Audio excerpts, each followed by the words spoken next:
As you guys know, I am a very fan and advocate of doing aim training. If you want to be slightly competitive, doesn't mean that you want to go pro or you're scrimming, but you just want to play rank. Just essentially, the motto of the channel has always been, I want everybody to have fun while playing games. I want everybody to enjoy gaming, and in my opinion, if you're being good at a game, it is more fun. And therefore, being a competitive player, essentially trying to be able to be competitive and be really good at the base mechanics, helps so much with enjoying it. There's nothing more fun than absolutely just destroying somebody mechanically. On top of that, building up good game sense so you can hard carry games. That's the perfect combo. And over time, I have always said, which I also do when I do private coaching, do an aim trainer, such as Kovacs, Aim Hero, you name it, but at the same time, do some form of in-game aim training to practice in-game mechanics, such as learning the movement speed and the strafe patterns that you can activate, learning hitboxes, hitting certain abilities, potential projectile speeds, you name it. And in Overwatch, a lot of times that has been Anabots. Anabots is an incredibly useful tool and incredibly easy to set up. You just disable all abilities on Anas and then just spawn in on King's Row and you're good to go. It's incredibly easy to work with. It's incredibly easy to practice on. But for a lot of people, it's not challenging, especially if you start coming up to the higher levels of play. So this workshop really challenges you while still keeping a good fundamental way of practicing and improving your in-game mechanics. Hello my beautiful and lovely gamers, my name is Joel. Of course, before the video starts, a like on the video really helps against YouTube's algorithm and promotes the channel. Of course, drop a comment down below as well if there's any workshops you either want me to check out, or if there's anything that you use for your aim training or that you found helped you improve mechanically, game sense wise, whatever. Let's help each other out in that comment section. I would definitely be reading the comments as I always do on videos like this. And subscribe to the channel if you like this type of content. It'd be amazing. We are almost at 20,000 subscribers. It would be amazing if we could hit that by the end of 2020, just to make this year just a little bit better. And of course, if you want to rank up, improve, and get better at the game, on top of that, also support me financially, you can hire me as a private coach. It is 50 euros for a 2-hour session. Hit me up in the Discord's link down below. Also, my Twitch and Twitter are there, and I soon start to stream again. So I'd always appreciate it if you guys check me out there.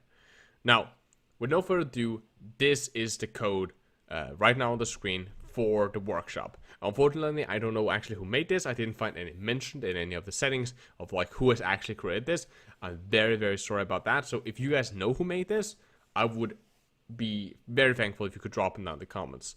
Essentially, this was given to me when I was helping out. I was helping out a team, another 4.4k team or whatever, when they were scrimming with a bunch of good friends of mine, just coaching, and one of my players, actually the main tank, was playing this workshop, and he sent it over to me because I wanted to check it out, and I've been loving it. And there's something that, if I'm coaching higher elo players, I redirect them to this, because for a lot of people, Anabots, great game mode, great way to practice accuracy, becomes very easy as the bots stand still, are incredibly predictable in the strike patterns, and it's still very good, especially if you're not that consistent to practice Anabots, because the bots are in a way very easy to get in that good fundamental. So if you're not comfortable enough to where you're just dominating Anabots, hitting a bunch of headshots all the time, if you're not there, then you might not want to check out this game mode. This is more for the kind of the next level. This is like Anabots is like the entry level and like the entry to mid level, and this is where people start becoming up in that higher tier of play,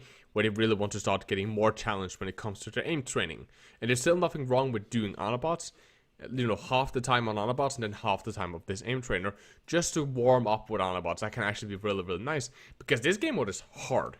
So essentially this is how it works. There's always maxed amount of bots spawned, I think it's 6. There's always a pharmacy combo, and you can always practice to dealing with pharmacy, which is really nice for a lot of hitscan players.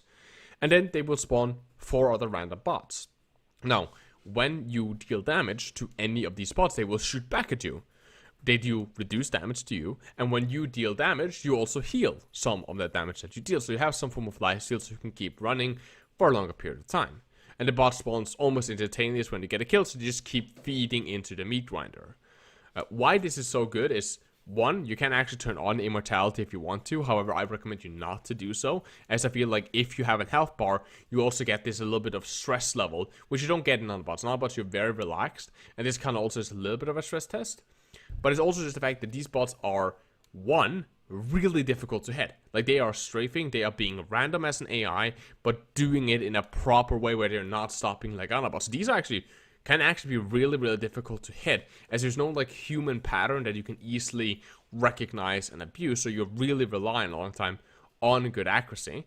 And that's also why I say sometimes maybe start with nanobots, because it can be infuriating when you miss like 12 bullets in a row on a strafing McCree. That can be really frustrating after some time. And two, these guys also shoot back with aimbot, so there's this like pressure to do it. Like, these bots have good accuracy. This is not like some shit stuff. Their hit scan players are practically running aimbots, making it incredibly difficult for you to actually retaliate without being deleted. If you start missing shots, you're normally out of it. Even when they're doing reduced damage, because you're so reliant on the lifesteal, this really rewards consistency. However, and this is the negative with this, because it does reward consistency in that way, sometimes it rewards a little bit too much to just hit the body shot and not focusing on isolating headshot multipliers. So you might want to just watch out for that this can very easily learn the bad habit of, yes, consistent accuracy, but only body shots, instead of actually learning you to consistently hit headshot after headshot after headshot, which is necessary if you want to break out of the diamond rank and so on that level. Headshot is so incredibly important in any FPS games, especially Overwatch, where there's healing and sustain and shields, where you sometimes only get 1 or 2 shots in on the guy, and that headshot multiplier is really the difference between you getting that kill and him falling back behind the shield and getting healed back up. Of course, you can always, if you feel stressed, if you feel that they're retaliating too hard, maybe you want to use this, again, in combination with other aim training methods, like you do, let's say, 15 minutes of aim hero every day, and then you do, like 5-10 minutes on a boss, and then you do like 10-15 minutes of these. If you have time on like a Saturday or a Sunday, or you just want to do like a good warm-up session, then this might be a thing. And then you might want to turn on immortality mode so that you can stand still and focus on the shots. I've said this a billion times and repeat this in future videos as well. When you're doing aim training, you need to take your time. You need to be able to line up the shot if you have to, because we're not practicing spamming. We're not practicing clicking the mouse really fast. Anybody can do that. We're practicing hitting the stuff consistently. That's the point of the aim trainer. If you're just shooting really, really fast and you're missing a lot of shots, which in this game mode, especially since it had infinite ammo, is something that you can actually get into a really bad habit of. I know this because I did that for a period of time in this aim trainer.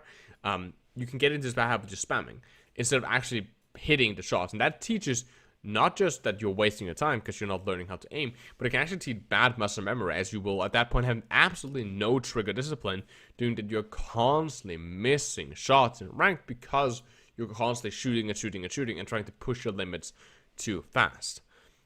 I love this aim trainer. I think this is really, really good to either take over for Anabots or whatever in-game trainer a lot of other people uses, or if it's not like that, then maybe at least implement this into your Anabot schedule training. So cut some time out of Anabots and reintroduce here. I know some people play half an hour of Anabots and they alternate a bunch of heroes.